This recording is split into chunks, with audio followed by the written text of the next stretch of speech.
My name is Peter Parker. In my universe, it's 1933, and I'm a private eye. I like to drink egg creams, and I like to fight Nazis. A lot. Sometimes I let matches burn down to my fingertips just to feel something, anything. Oh.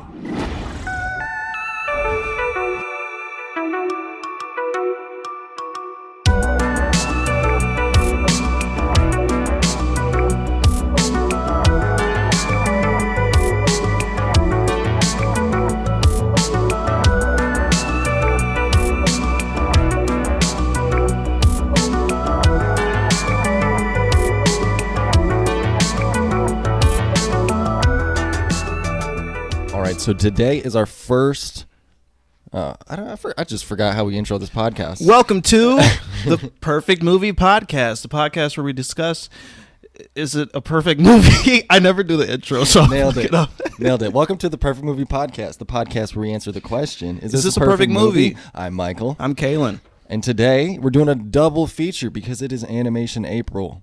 Today we are speaking about Spirited Away, the 2001 Studio Ghibli Miyazaki movie, and also Spider-Man Into the Spiderverse from 2018. We will discuss Spider-Man a little more later. We are going to start with Spirited Away.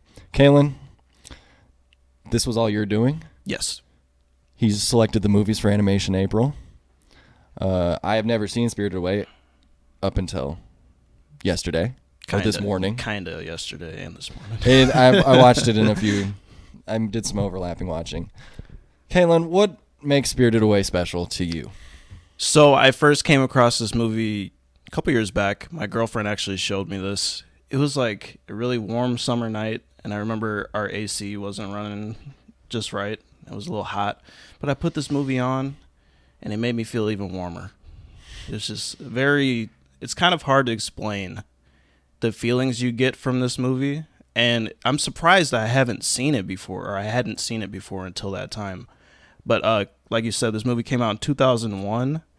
So it's been out for 22 years, just about.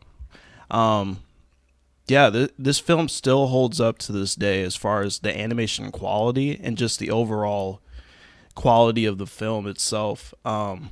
It's just very well done, very impressive.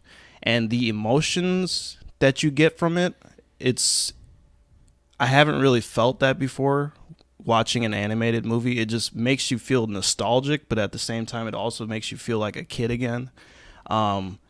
This is one of my all-time favorites.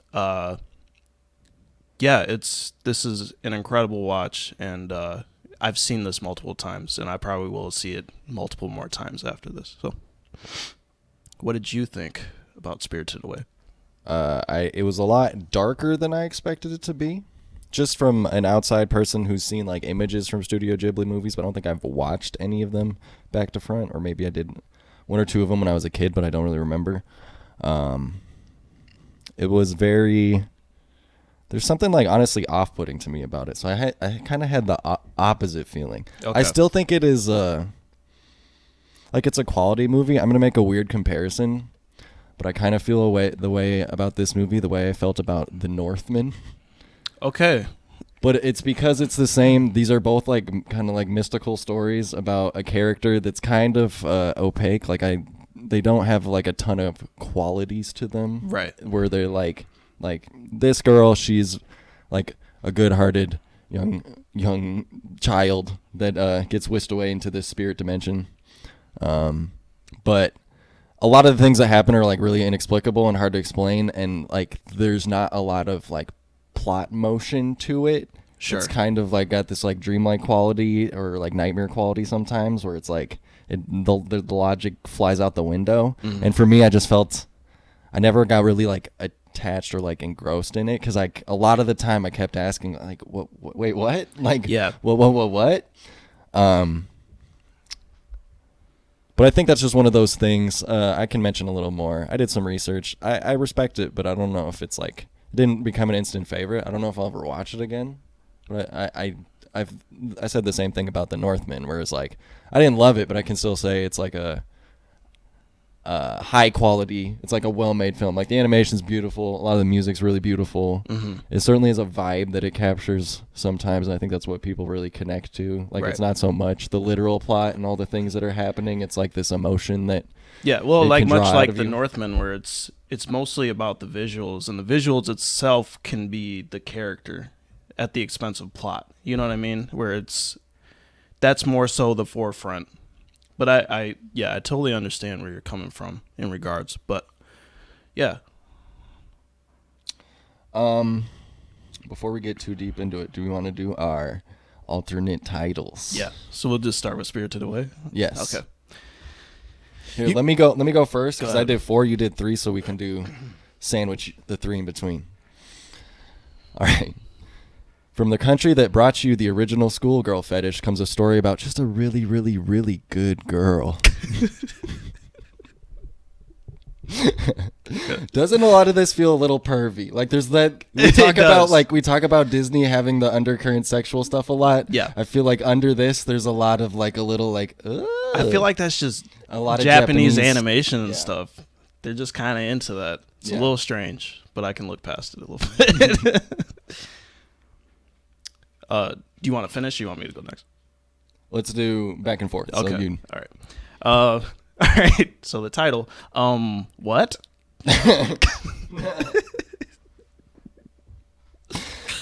mine's along those lines. Have you seen The Wizard of Oz? Okay, it's like that, but it makes less sense. All right. Lo-fi hip hop radio background. The movie. That's great. That's great. If anybody that's like studied in the last 10 years has been on the lo-fi hip hop channel background, like the YouTube channel. Just lo-fi on a loop.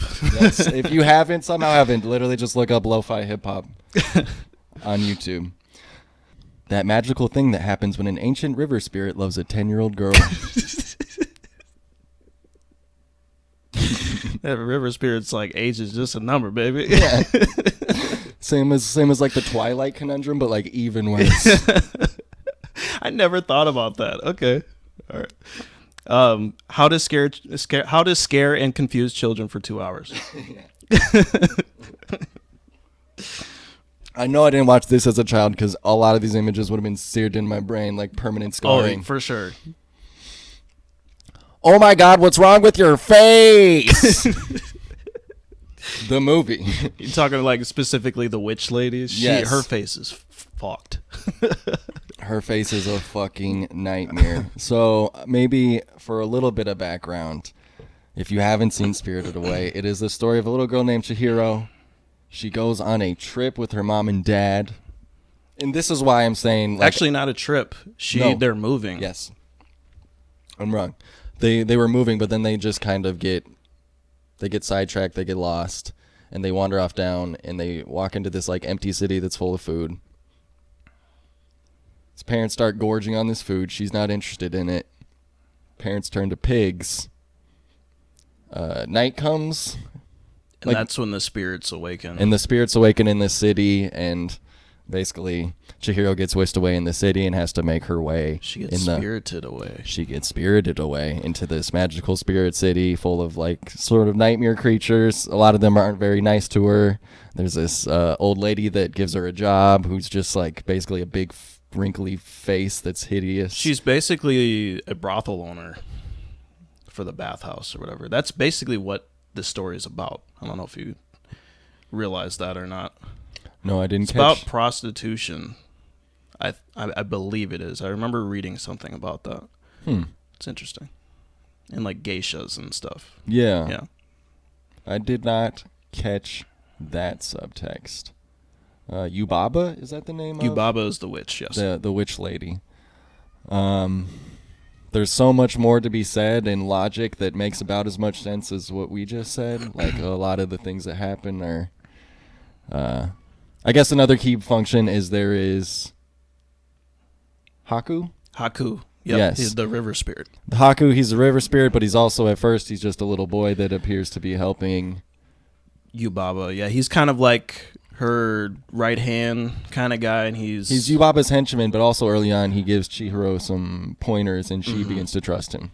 And a big thing about Yubaba too is like when you are working for her, she has full control over you, so she takes your name and she gives you another name, and you something about the spirit world, the longer you stay in it, the more you forget about your real life and forget your real name and everything. And so if you stay long enough, you're trapped, basically. So ultimately the thrust of the movie is Chihiro is trying to return herself and her parents from the spirit realm back to humanhood, and that's her end goal. Really, it's a story about family. That's the thing that's important about it, is that it's about family. And it's about a girl finding herself and finding confidence and overcoming fears and that kind of thing. So, shall we get into the performance test?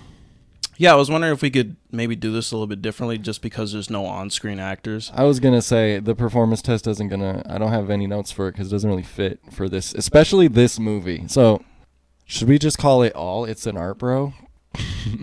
We could call it the character test, where we talk about maybe favorite characters, moments, that kind of thing. Okay. The character test. It'll have the same drop. Yeah. It was the performance of a lifetime! So I think, well, you can call it a main character. I think the world itself is a character.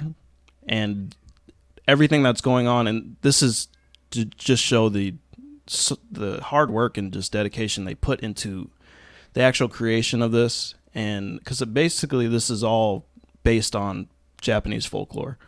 And so they kind of already had that outline of it, and they were able to just kind of throw in all these weird and fantastical characters and create this world out of it. And there's so much detail in every single scene, every single panel and shot. It looks like a painting. There's just so much to digest from each scene, and little moments and little quirks that characters have. And it's amazing that an animated film can do something like this, where it's not a physical world, but it feels physical. It feels like you could really go there and you could be in this environment. And so I think the world itself is a character, and it deserves a spot, a little shout out. Yeah, so I agree with you. It is a visual feast. It is the real, like, every picture's a painting type of animated movie. Like, this 2D animation is, the highest end of that art form, really. Yeah. There's a lot of the, like, background details. There's, like, a little shots that really stick in my mind where they actually do the, like, 2D, 3D thing. Mm-hmm. Like, I always think of Treasure Planet for some reason when I think of that. That's another great one. But the scenes when she's running back and forth from, like, the farm or whatever, and she runs through the rows of the flowers, and they're all in, like, 3 dimensions. There's just a lot of really beautiful, like, there's a lot of beautiful imagery and also a lot of creature work that is also, like, really strange and really, like, bizarre. Mm-hmm. And some of them end up being friendly and some of them don't. I'm thinking of, like, the man in the room with the 4 arms and the mustache. Yeah, he looks really frightening, but he cares for people a lot. And same with the little fuzzy monster balls that bring your clothes to you. I was thinking about the radish spirit that they got into the elevator with. He was kind of friendly too, and even though they look monstrous, some of them you couldn't really judge them by their appearance. That wasn't really a good test of character in this movie. It's not like a Disney movie where if it's ugly, it's mean, and if it's not ugly, it's nice. It's not as simple as that. It is a lot of, like, amazing character work. Like, I do think it is very obvious what people see in Miyazaki movies and Ghibli movies, and just the art design aspect of it is just, like, really, really impressive and imaginative and, like, bizarre, but is cohesive in a way somehow. Mm-hmm. Where, like, all the different things that happen in this, it could feel really like throw it at a wall, but somehow it all fits together. In. Yeah. So, totally agree with that. I also think the music could be a character too, where it's like it just really sets the tone and just the overall vibe of a scene. I'm thinking specifically the train scene when she gets on the train with No Face and they're heading to Yubaba's sister's house in the woods. And just an incredible scene. There's no dialogue. But they get on this train and then the piano's playing in the background. And all these faceless spirits are getting onto the train as their passengers. And they're the shapes of people. And they're just going about whatever they're doing. And it's just such an emotionally resonant scene. And I don't really know why. There's just something about it. The music just plays such a big role in this movie. And I think that's what makes it kind of what makes it tangible to the viewer as well, where it's like it wouldn't be nearly as good without the music. These two things go hand in hand. And so, that deserves a shout out as well. I think this touches on more than what would be under the performance test. But so I learned something after watching the movie. Did you know that Miyazaki does not work with scripts? Yeah, he totally improvised this as they were animating or as they were coming up with storyboards. He said himself, there was a quote that he said, the movie kind of writes itself. That the drawings like inspire the writing and not vice versa. Yes. So, and I think that's what a lot of people draw to him. I think that's what broke the movie for me. I feel like I could feel when I watched it that this is like being made up as it goes along, kind of. Right. Like the ending does feel kind of abrupt and like there's no payoff real. Like the ending's kind of abrupt and like just it also everything comes into a head kind of all of a sudden, where like a lot of the middle of the movie is kind of just a couple things that aren't really connected.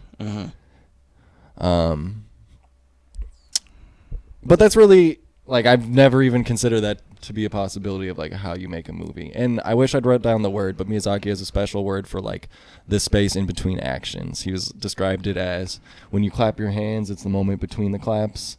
And that's what he talks about the train scene being. And like that's where he likes to live in the space.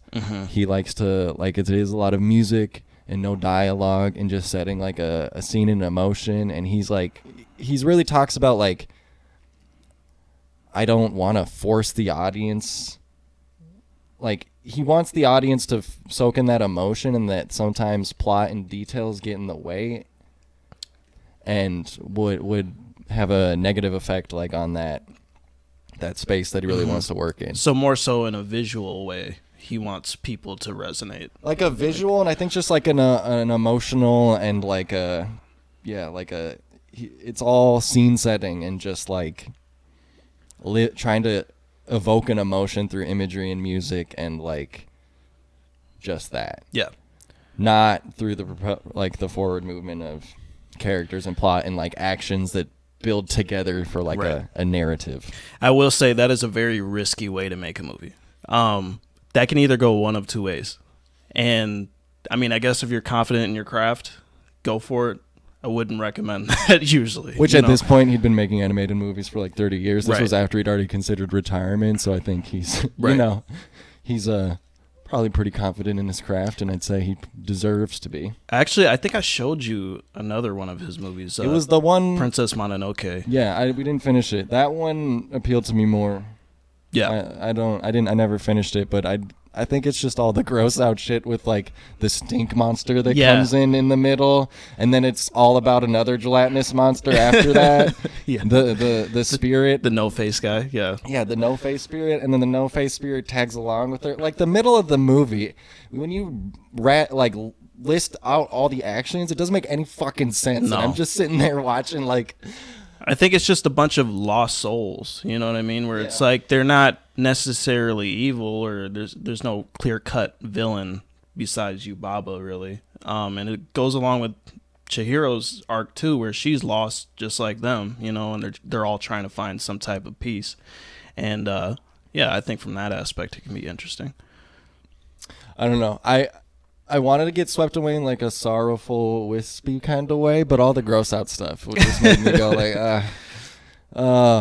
everything's squishy and gross. I didn't know you had like sensory issues like that. Like, I don't know if it was like sensory issues. Something about it just makes me like, ugh. You had a thing too with like hands. What Yes, movie were we watching? It was Hellraiser, and they're constantly stabbing them in the hand, and I don't want that. That's a specific. Yeah, you have thing very for sure. specific gripes. Yeah. Well, it's just like, what is happening? Like, so the stink monster comes in, and everybody's like, it's the stink, clear the way for the stink. And she's working at the bathhouse cleaning the big tub with her one friend. Yeah. And she's like, they're like, we got to clean the stink, and they drown it with water, and it doesn't work. And she like is in there, and then she's like, oh, he's got a thing. He's got a problem right here, and she pulls out the thing. And then the stink monster, all the trash comes out of the stink monster and reveals it's just this weird skeleton. But you know what that is, though, right? It's like to save the environment thing, because every spirit is like associated with something. I think that spirit was it was a dragon, but I think most of the times in Asian folklore, dragons are associated with water. Yeah, it's a river spirit. Yeah, is what they say. So I understand it for like save the environment kind of thing. I get the metaphor, but then he just like gifts her this little turd that she keeps eating. No, she eats it too. It's like it heals people magically. I get it's to serve the plot, man. You know. I know, but I'm just like, why is she eating the turd? How does she know the turd helps? You never played an RPG where you help somebody out and then they give you an item and you can use the item for the rest of the game? It's not that it's a foreign concept. I'm just like, how does she know this little turd does all this stuff? Why does she keep feeding people this little turd? Well, no, Haku explains what the turd is. Oh, yeah, he did. Yeah. But it's just so much of that, where it's like, look at this thing. Oh, it's magical. Or like, there's the whole thing with the witch's sister, and it's because she stole the thing. That was confusing, where there was two of them. Yeah. And you're kind of like, what the hell? Like, this should have been set up earlier kind of thing. Or, Identical twins revealed 2/3 of the way yeah, through the plot. But then Wizard of Oz, where it's the Wicked Witch of the West, or, you know, that kind of shit.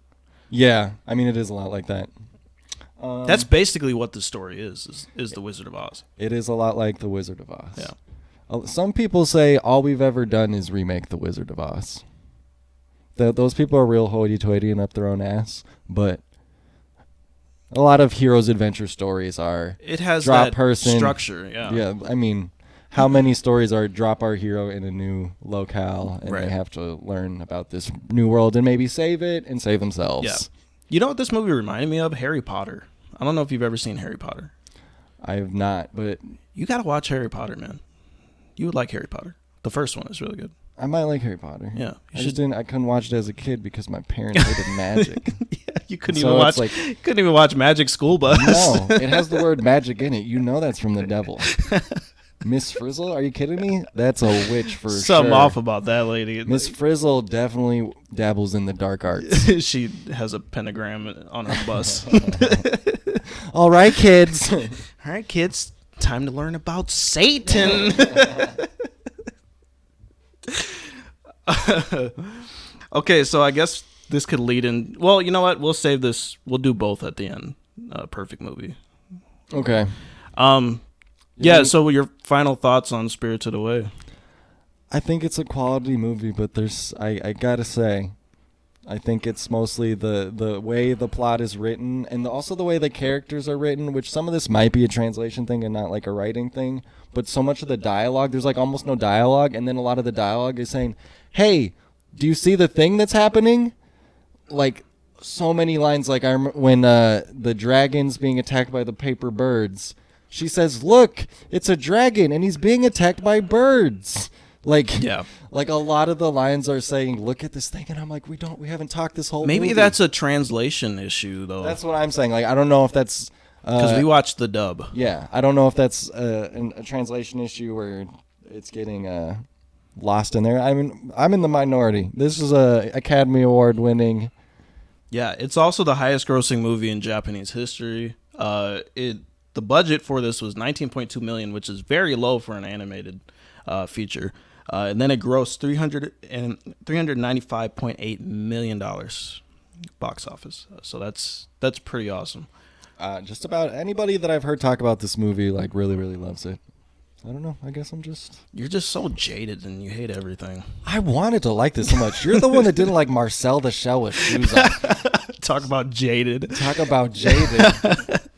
The movie was too sweet. It was too cute. Did you get to the part where Oh no, was he dead? Oh, did you turn it off? Yeah, I You I missed- watched it for like 20 minutes. I don't want to. This might get cut out, but dude, it's the saddest thing ever. Okay. There's this scene that broke me. So what happens is at the end. Do you want me to spoil? I'm Go gonna spoil ahead. it for you. Go ahead. I probably won't ever watch this. So there's a whole thing is they love 60 minutes, right? Eventually they get a 60 minutes interview, but did you get to the part where he becomes like Instagram famous? Like he becomes a celebrity? Yeah, he was. He's like a minor celebrity, and one day he leaves the house and he leaves his grandma, and then people like break in and grandma gets hurt. So grandma's like on the way out. So and he becomes overprotective, doesn't want anybody to come, but he has this offer to do the 60 minutes interview, but he won't tell the grandma about it. Eventually the grandma finds out about it. The guy, like the documentary guy, tells her like he won't do it because he's afraid for you, and so she starts acting like she's fine, like she's improving. She's like, "Oh, I'm getting better." So finally they do the interview. Grandma just walks into the mist and dies, and then Marcel talks about it. She must have felt. I'm gonna cry. Are you actually? 100%. He says, "It must have felt like when you're at a party and you go to take a nap and it feels safe because you hear all the voices." Okay, maybe I don't know. Since you're crying about it, I might have to watch it. It broke me.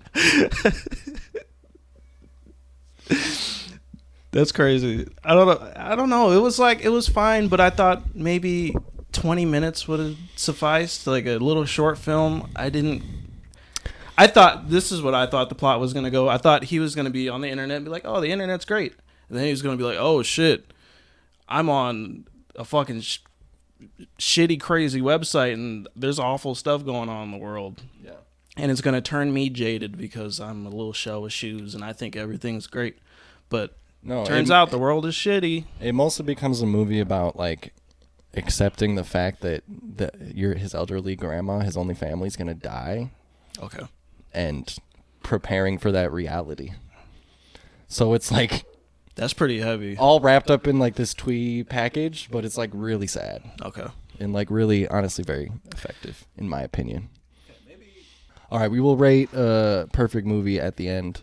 We're gonna move along to Spider-Man Into the Spiderverse from 2018. It is directed by. It has 3 directors: Bob Perschetti, Peter Ramsey, Rodney Rothman. Written by Phil Lord of Lord Miller, known for like 21 Jump Street, Despicable Me, I think, a couple other things. Mm-hmm. And it's a story of Miles Morales, our new offshoot of Spider-Man, which is like was he like half black, half Dominican? He's black and Mexican. Yeah, he's not black and Mexican. He's black and like Puerto Rican or something. But this Who makes me created mad. that character? I feel like I'm erased. Huh? Who created that character? It was like, man, we got to make him black and Hispanic. You know the like, real- No, I don't actually. The real story of Miles Morales is a relatively real addition to the Spider-Man canon. The idea began percolating around, guess what? The election of Barack Obama. Oh. Well, that makes sense because Barack Obama is also black. But he's Now- not Mexican. Now you're tracking. If we can have a black president, we can have a black Spider-Man. Yeah, facts. You know what I'm saying? the real head of state, Spider-Man. Spider-Man. But this is an animated movie, obviously, for Animated April. 3D animation. With a mix of 2D, too. This is the first of its style, I will say that. Yeah, so the standout thing about this story is 2 things that have become very in vogue. The animation style, which combines 2D. There's not a lot of true 2D in it. There's some 2D panels, but it combines like inspiration from 2D animation. The whole movie is in this comic book filtered style where the colors are in the little dots that you would see on a printed page. It is recreating the effect of a printed page and not the effect of like a movie frame. Right. Whereas like Pixar was recreating a movie frame. They might have cartoonish looking characters, but it is recreating a movie. Yes. This is attempting to recreate a comic book in motion. It's literally a comic book brought to life. It's pretty cool. Also, they like lower the frame rate, and so everything's kind of choppy looking. Yeah, it's they mess really with, cool effect. Like there's a character that's pulled from like anime inspiration, and she moves at the frame rate that's specific to anime animation, which is a different frame rate than your standard frame rate in a 3D animation. There's all kinds of fun stuff that they do with that. That is one thing. It is inspired, like the new Puss in Boots movie is heavily inspired by this. The new TMNT, Teenage Mutant Ninja Turtles, directed by Seth Rogen of all people, also uses similar animation. Similar animation style. And the movie Klaus, I don't know if you've ever seen that. It's a Christmas movie on Netflix, and it's actually really brilliant, and you should definitely check it out sometime. They use the same type of animation style as well, where it's like that blend of 2D and 3D. It's really cool. The other thing that it did that is very in vogue is introduce the idea of a multiverse and bringing our superheroes together through the idea of a multiverse. This is the one that started them all, technically. Yep. And does it the best out of all of them. Yes. Yeah. I looked around because I was like, everything everywhere all at once. It's hard. It's a tough comparison. Certainly the best superhero version. Better than Spider-Man Far From Home. Spider-Man, No Way Home. No Way Home is just this movie ripped off. Like literally they were like, look at that. I actually noticed that rewatching this yesterday. I was like, No Way Home is just a blatant rip off of this. And it's kind of shitty. Let's do that in real life with the real characters. Yeah. The real actors. So it's the story of our Miles Morales. Our villain is Kingpin. He's in league with a few other sub-rogues, including, was it the Rover? The Prowler? The Prowler. The Prowler, who also happens to be Miles Morales' uncle. Super cool character. Prowler's a fun design. Prowler kind of reminds me of Zurg from Toy Story, though, except if he was actually scary. Yeah, with the cape and everything. Yeah. Kingpin is trying to open an alternate dimension to get his family back who died tragically in a car accident. Yes. So that rips a hole in the fabric of the universe. Other Spider-Men end up in our universe. Now we have a plot. They need to stop him from opening the portal because if he really does it, the world will blow up. Classic. And the original Spider-Man was killed by Kingpin in Miles. Yes. And Miles is also bitten by a radioactive spider, and they kind of meet each other before the original Spider-Man dies, and Spider-Man gives Miles like his token of destiny kind of thing, where it's like, it's up to you now. You know, you're going to be the guy. You're going to be the new Spidey. So. Yes, and the original Spider-Man in this universe is voiced by Chris Pine, and they are very clearly making him the same Spider-Man that is the Sam Raimi Spider-Man. In the beginning montage, he does all the Sam Raimi Spider-Man stuff. I think he does some amazing Spider-Man stuff, too. I think he's like a culmination of all of those. Is he really? Because what I mostly remember is the Jesus pose stopping the train. Yeah. He does that, Yeah. And he does the dancing outside the club that emo Spider-Man does, and then he says, we don't talk about that. Yeah. I don't remember any amazing Spider-Man things, but I could be wrong. I think performance tests might actually fit a little better with this one because I feel like the characters are more acted. So let's get into the performance test. It was the performance of a lifetime! Performance test where we talk about our favorite actors, characters, moments, scenes. I mean, Miles Morales is played by Shameik Moore, who you might have seen in the movie Dope. Yep. And he's just a real every guy. I mean, that's he nails whether it's Miles, Peter Parker. If you do it right, Spider-Man has this everyman quality that is like why he's one of the more popular characters in existence. Yeah. He's relatable. If you're targeting this at your teenage boys, look, it's a teenage boy. Well, this movie really kind of boosted Miles Morales' fan base, where at first he was just kind of a Spider-Man ripoff, where he was just like people didn't really understand the point of his character. He didn't really have a character arc to begin with in the comic books. This character, and the whole point of this movie is he's one in a long line of variations of Spider-Man Right. that have all these other Spider-Men that you meet in this movie are real comic book characters that have ran at Right. some point. And the whole point of this too is his whole thing where anybody can wear the mask. And so there's a lot of, I know it's kind of a cliche at this point, but representation is important in films, and especially superhero films, because the projected audience are children.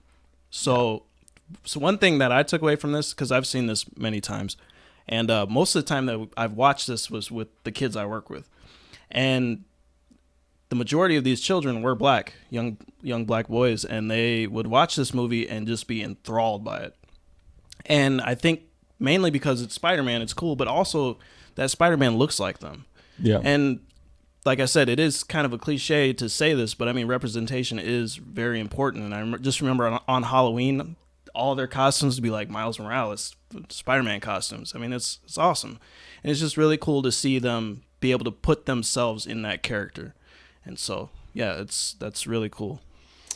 This brings me to this fun bit of trivia. Actually, rewind. Get the hell out of the performance test. We can talk about more soon. We need to do our alternate titles, and then I'll drop some trivia All knowledge right. on you. All right, I'll start back and forth. Yep. Okay. Spider-Man. Wait, hold on. Verbal meme. It's the Drake meme. Spider-Man. Ooh, Drake doesn't like that. Spider-Man. Drake does like it. Drake likes it a lot. Hold on, pause. I'm about to open this. Click. All right. This is woke leftist bullshit. The movie. Oh, what are they making Spider-Man black now? What's next? He's going to be transgender? Oh my god, people would be burning buildings down if there's a transgender Spider-Man. Oh my god. It might be in the new one that's coming out. You never know. There's a whole heap of them this time. Look out for trans Spider-Man. Spider-Man. What is it? Across the Spiderverse. Across the Spiderverse, yep. Okay, here's mine. Further proof Donald Glover peaked way back on Community. Because the inspiration for Miles Morales was based on Donald Glover's campaign to be cast as Spider-Man in the Amazing, Spider-Man. Yes. And his look was inspired by a scene in Community where he wears Spider-Man pajamas that happened during this online campaign where he was trying to be Spider-Man. Okay. Donald Glover is not in this movie, but he basically inspired the whole character. Yeah. You know what's interesting? He actually plays Miles Morales' uncle in Spider-Man Far From Home. Or no, Spider-Man Homecoming.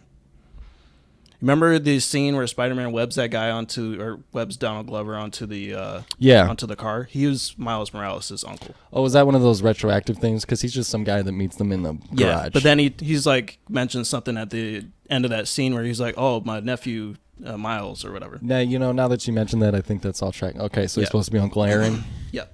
Got it. All right. Look at all these characters. I know what this is. It's Spider-Man. It's Spider-Man. No, it's a pig Spider-Man. Oh my God. Spider-Pig. You remember Spider-Pig? The best of the 3 times Nicolas Cage has been a superhero. Wait, okay, so hold on. Spider-Man Noir, ahead. number 1. Number 2, that picture of Nick Cage as Superman, yeah. for Tim Burton. Number 3, Ghost Rider. Oh, yeah, Ghost Rider. Oh, shit. You forgot about I Ghost did. Rider. Thank God I did, too. All right. Spider-Man. Oh, that's racist.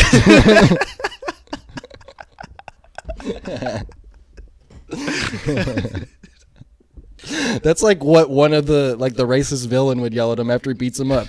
What are you, Spider-Man? What are you supposed to be, Spider-Man? Yo, it's the Spider-Man. If Kingpin was a little racist, he would have said he's it. Italian, so he Right. probably would be. So probably racist, right? Tony Soprano looking ass. All right, here's my last one. Sony Pictures did something right for once. They did. That's just kind of a business joke. It's not even that funny. But Yeah. Sony Pictures kind of notoriously fucks everything up. They do. They really do. They're responsible for hit movies like Morbius and Venom. Let There Be Carnage. It's Morbin time. Hey, do you know these Spider-Man properties? I will always go back to this. The dumbest freaking line in Morbius. He's supposed to be a fucking doctor or a scientist. He's like, I got this power. It's supposed to be some kind of bat radar. And I'm like, motherfucker, echolocation? You're a doctor. Dr. Jared Leto checking in. I'm like, who is writing this? That was the name of the Arkham Asylum power that you had, where you could see Bat through radar? walls. It was bat radar. I played that whole game with Bat Radar on. It was so useful. They got to give me a reason to turn off Bat Radar. Man, for real.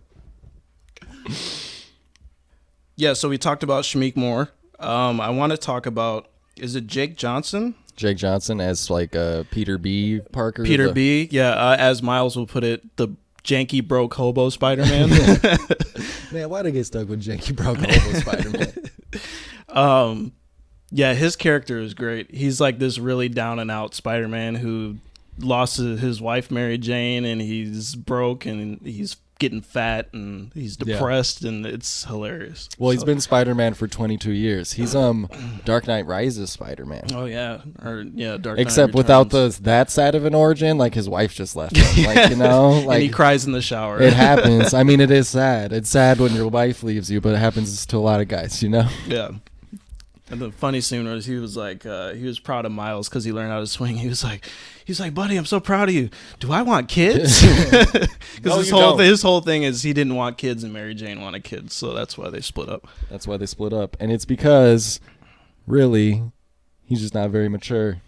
He's just kind of I think it's more that he's broken at this point, and he's tired. He's tired. Yep. He's just a doofus to begin with. So he's the main one that he meets. And then we find out that Gwen Stacy, played by, Haley Steinfeld, is here. Spider-Gwen. She's Spider-Man in alternate dimension. Would you like to try that again? She's the Spider-Man, a Spider-Gwen, in an alternate dimension. Oh my God. So many Spider-Men. The webs will get messy. Ew. There's this hilarious meme because there's a trailer for the new Across the Spiderverse or whatever, and Miles is like drawing stuff in a notebook, and then Gwen pops up in the multiverse. She's like, "Hey, Miles." She comes into his room. She's like, "What you doing?" She grabs the notebook and she looks through it, and it's like nudes of her, whatever. It was pretty hilarious. Anyways, you have to see it. Paint me like you French girls. Or draw me like your French girls. Draw me like your anime schoolgirls. Shout out Spirited Away. She's kind of a love interest. I think it's going to become more of a love interest. We leave the movie where they're just friends, but oh my God, character development. It could happen. What is this? It could happen. We have Spider-Man Noir, played by Nicolas Cage. These last three are kind of just jokes. They don't show up until about an hour into the movie. I really like the Noir character, though. He was really funny. Noir's really funny. I love the line where he... Miles had just found out that his uncle was the Prowler. He runs home. He's telling him about it, and Nick Cage just goes, "Sounds like a pretty dark origin story, kid." Or when, you know how they go through their little montage of like who their character is. He was like, sometimes I light a match and let it burn to my fingertips just so I could feel anything. And then it goes out right before he hits his fingers, and he's like, oh. Or we're gonna spoil this.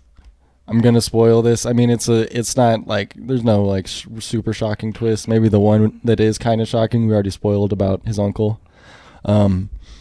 But at the end, he's returning to his universe, and Nick Cage has the Rubik's Cube, and he's like, "I'm taking back this cube. I don't understand it, but one day I will." Because color doesn't exist in his universe. Or he was like showing the cube to the pig. He was like, "Is this purple?" And the pig was like, "No." He's like, "Is it blue?" "No." I also want to shout out Uncle Aaron, who's played by Mahershala Ali, Oscar-winning actor, known for his role in Moonlight. He's also in the upcoming Blade movie as Blade, which is, I'm actually looking forward to that. That sounds really interesting, and the Blade movies kicked ass back in the day, so I hope they carry on that traditional ass kicking. I think a really cool character was the female Dr. Octopus. She was awesome. Played by Katherine Hahn. Yeah, Her second turn as a Marvel villain. What other Marvel villain was she? She is in Oh, she was in WandaVision. WandaVision. Yeah, and she's also getting her own spin-off show. Yay. Can't wait. Can't wait for... What's her freaking name in WandaVision? That's a great sign right there. Can't even remember her freaking name. Scarlet Witch? No, the villain. Oh, Agatha something. Agatha Christie? No, Agatha Christie is the like mystery murder novels. Oh, okay. Anyways. Agatha Harkness, Oh, I think. yeah, something like that. Who cares? That's the real question. Yeah, should we get into... I mean, that's basically it for performance tests. Everybody was like... It's just... I mean, it's kind of hard to judge this just because there's no real on-screen actors, but great voice work in this. What's this? It's an art project. Okay, I like it. Picasso. Yeah, that way. It's an art bro is when we talk about the aspects of the filmmaking process. We're talking about sets, effects, lighting, animation style, animation techniques, animation things, because this is an animated movie in Animation April, and we're going to talk about the animation, Kaylin. Okay. Are you ready to talk about it? I'm ready to talk about the animation. Okay, Kaylin, what do you want to say about it? This shit, I can just describe it in one word. It's just crispy. That's really all I can say about this animation style. That shit is just crisp.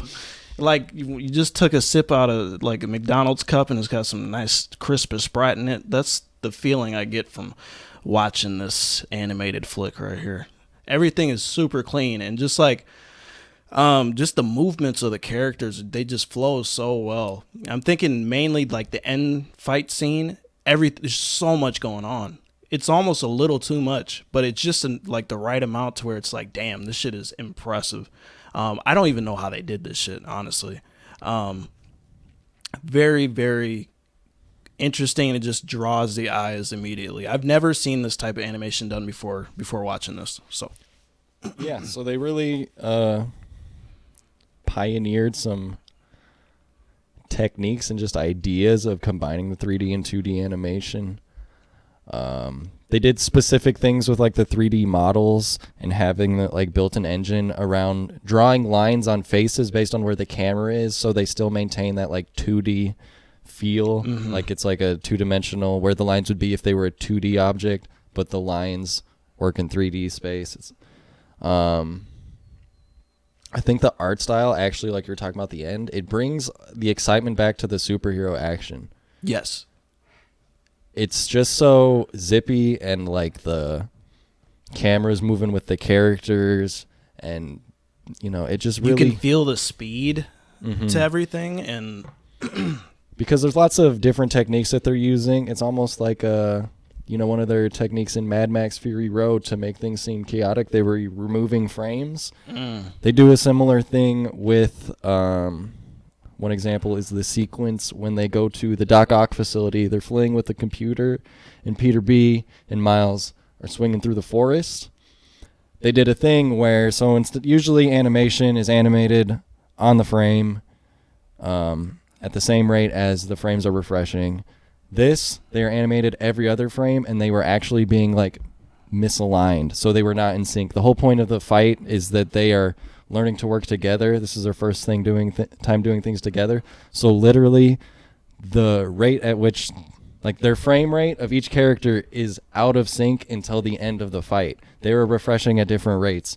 So, like literally, they are out of sync, and then it aligns. And it's not something you'll notice at first. Like it's not something you would even notice with the naked eye necessarily, but there is something. it's one of those you didn't notice it, but your brain did. Yeah. Where like you're like they're off, they feel off, and all of a sudden you're like, oh, they put it together, they locked it in place, and you don't know in your mind without knowing this factoid probably that Right. literally their frame rates were out of sync. But That sounds so tedious and complicated. yeah, it's like really like 24 frames in a second. They are animated 12 frames, but they're animated each frames within those 24 frames. Yeah. I think it should be said, because we didn't really touch on this too much when we were talking about Spirited Away, but the animation style compared to Spider-Man, it's similar, but at the same time, it's completely different because they're two completely different art forms. Spirited Away was mostly cell shading, which is they basically already have a matte painting of the backgrounds already created. And then there's a whole separate department that does the actual animation. So they will draw on a cell, which is basically like a transparent piece of paper. And they will paint on the cell, actually paint on the back of the cell, then flip it, and then put it onto the matte painting. And then they'll basically, it's like a notebook or a flip book where you just kind of Yeah, that each create new the motion or whatever. each new cell drawing is a new frame. They capture it and then they print them. Yeah, it's so. I mean, that type of animation is also just incredibly tedious. Yeah. Like, you have hundreds of people working on this, and you have a set specific amount of paints and colors that you use, and everything has to be perfect and perfectly in sync. And like, this just goes to show, like, animation is just such a true art form where there's just so much that goes into it. It's honestly incredible. And the fact that they can even get a coherent piece of work out that fits together, it blows my mind how they do this shit.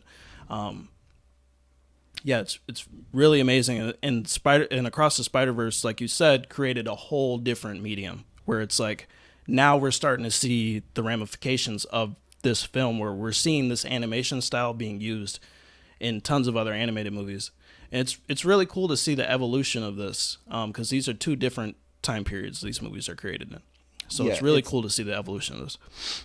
It's a movement towards, I think, 3D animation, which for a long time was locked in like the Pixar style, where Pixar has like the cartoonish faces usually and stuff, but the And they're based on realism but for the most part. the treatment of the world is usually realistic. It's got realistic glass and like grass and sunlight and reflections and textures on stuff. Right. Not to say that those movies can't be good either, because No. there's plenty of them. Like, I think of Ratatouille or WALL-E, or just incredible films in their own right. It's not shitting on it. It's just that has been the vogue style for animation for so long. This came along and now it's already got a few imitators, and they're really getting more painterly. They're getting back to, it's a different style, but they're getting more Back to the roots, kind of. like a artistic vision in the sense where like they could play a little more with the reality, with the weight of different characters, or different characters from different universes move differently. They have different rules for their physics versus the rules for Miles in his own world. Right. And I think that's why it works, because if you did this in any other type of, if you did this live action, and this is why I think No Way Home kind of falters, and I think even a lot of live action superhero movies to begin with, is because it's so unbelievable. And when you stretch the laws of physics in a real world setting, it's a little off-putting, and it kind of takes you out of the experience, and it becomes a little too fantastical. Example that's not superhero, but in The Mandalorian, every time they use their jetpacks to stop themselves from falling, I'm like, your spine should be destroyed. Right. And they do it so often. Or even like, people running away from explosions, or, jumping from tall buildings and landing on their feet, or a woman running in high heels and doing crazy flips and jumps and shit. Like, that shit is, you could never do that in real life, Yeah. And so why I love animation and just cartoons to begin with is because you can get weird and you can stretch the laws of physics and you can stretch all these things, and it works. And especially when it's coherent to a certain art style. And I just am really appreciative of that, because I think I can be more invested in the actual story and what I'm watching, They do not use any motion blur, so you can pause this movie at any time and it's like a perfect comic book frame. That was intentional. That was once again trying to get back to like a flip book actual animation style, like pressing a cell. It's the same deal. There's no motion blur in Spirited Away because it's at speed, not a captured movement or a captured image of a moving person or whatever that you would make in like a live action video frame. In the art style in the main Miles world is very comic book influence, like I said, with the dots, with the way everything's printed. And then sometimes those dots are misaligned. They've intentionally made it that way, like it's a comic book misprint, where sometimes the colors get a little smudged in one corner of the screen because they want to draw your attention to another area of the screen or whatever. Background characters, like a lot of the background is not 3D, it's like colors moving around in the background, and like a lot of the silhouettes you see in like buses and in interiors are just like flat items being moved around. And apparently in every single bus they've hidden a silhouette of Stan Lee. Oh, really? Wow. You know, the scene that almost got me was the Stan Lee scene when he gives Miles the suit. Yeah, it's a really great scene, and this was made before he died. Yeah. Which was kind of interesting because it was almost like him saying goodbye, and you know, his passing the legacy on to somebody else. You know, that's really interesting. I will say that as far as flaws in animation, I think sometimes you can see little flaws in like you said, the background characters or just the extras that they have. Their faces are a little stagnant. There's not a whole lot of emotion to it. Obviously, that would be incredibly tedious to animate everybody's face. So, of course, that's just a small gripe.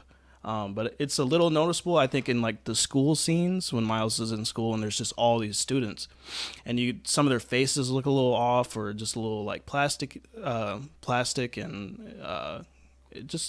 that kind of uncanny valley effect.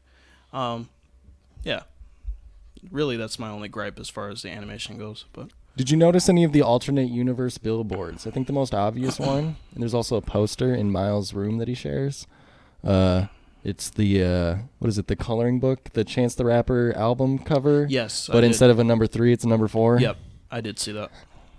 There's a bunch of like fake movie ads that I think are just for like starring people that I think are friends of the production. It's a bunch of like comedians that have like, I think one of them's like a Seth Rogen movie, a fake Seth Rogen movie's in the background or something. Right.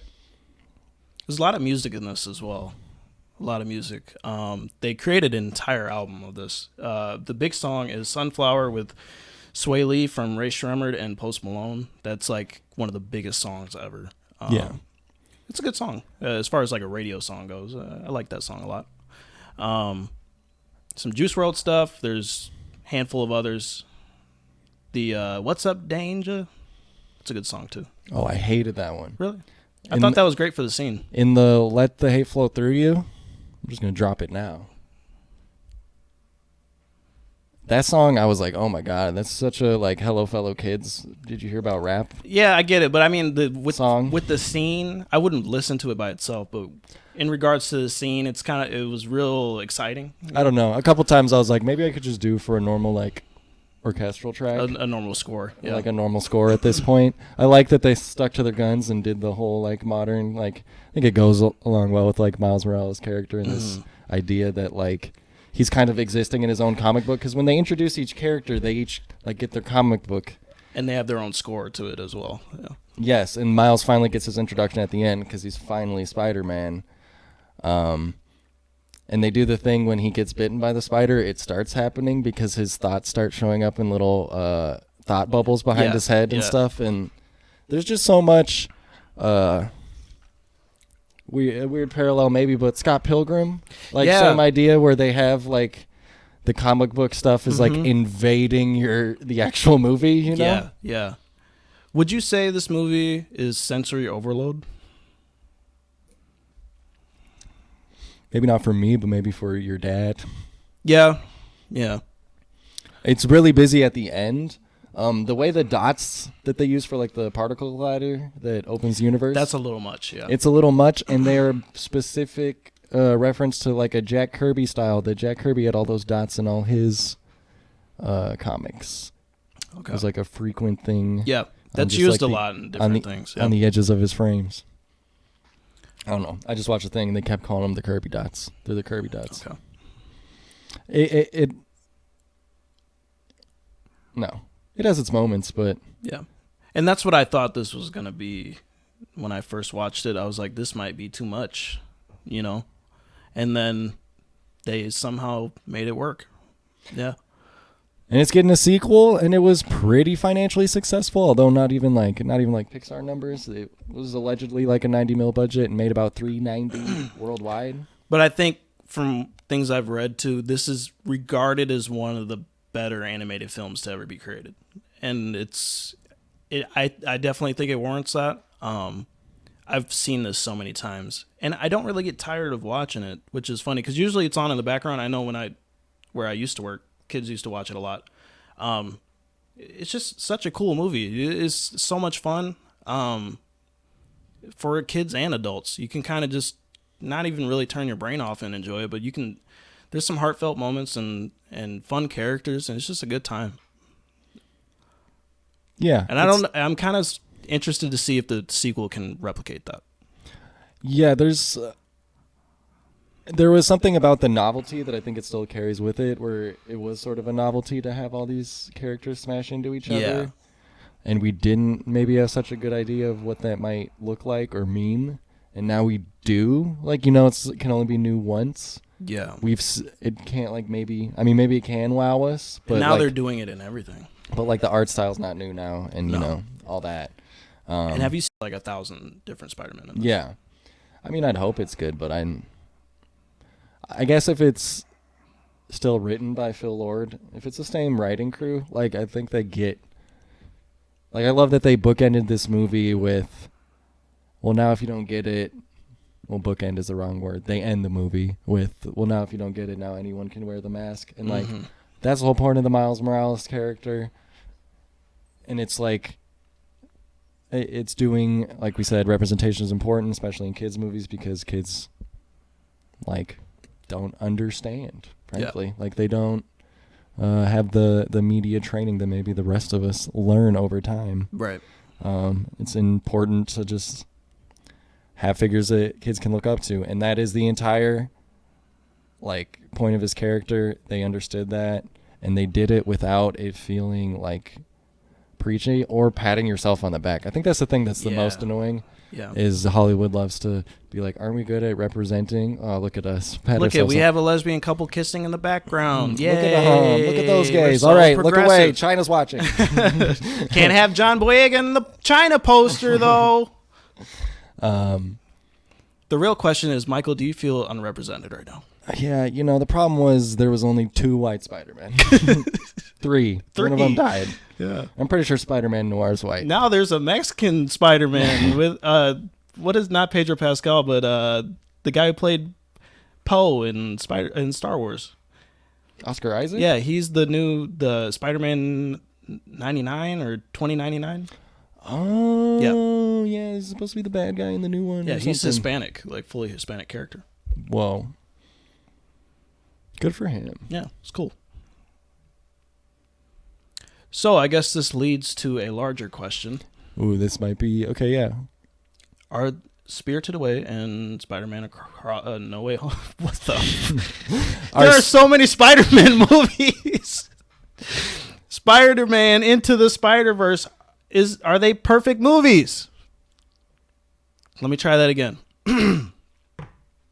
Are Spirited Away and Spider-Man Into the Spider-Verse perfect movies? Michael? I don't know. I kind of want to leave Spirited Away up to you because you really love it. I just thought it was strange. I don't. Here's the thing. It has to be unanimous, though. I don't have strong feelings about it, if I'm really honest.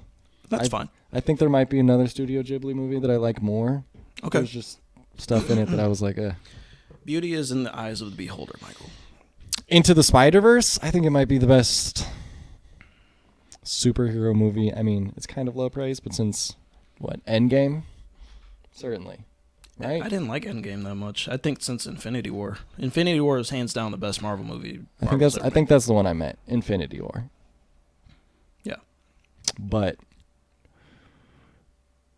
it's just, I think it's high quality, and I think also the influence that it has is already showing. Mm-hmm. And I think that's maybe a key can be a factor. It doesn't necessarily have to be a key factor, but I think it's good to, a groundbreaking movie is important, should be represented on the list. Sure. And I don't know. I also don't know why I'm doing all this talking because I don't think I have to talk you into putting Spider-Man on the list. No, I would think it deserves a spot. It's just a good time. There's not a lot of flaws.